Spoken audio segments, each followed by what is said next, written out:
এই তো সকালে ঝটপট নাস্তাটা বানাবো। এই নাস্তাটা ছোট বড় সবাই পছন্দ করে। এটা আমি ডিমটা ফেটে নিছি, এখন দিয়ে দিব।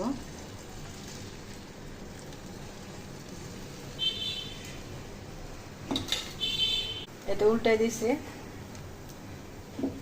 এখন দিয়ে দিব মজরেলা চিজ।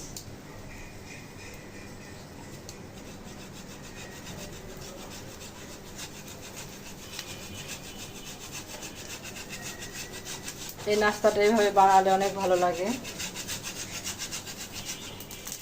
এটা আজকে বানাবো পাউরুটি দিয়ে নাস্তা, ঝটপট সকালের।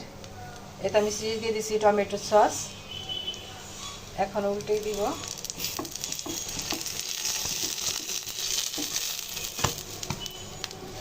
এটা হয়ে গেল আমার সকালের নাস্তা। এভাবে ঝটপট বানিয়ে নেবেন। এই তো হয়ে গেল সকালের ঝটপট নাস্তা। কেমন লাগলো বলবেন সবাই।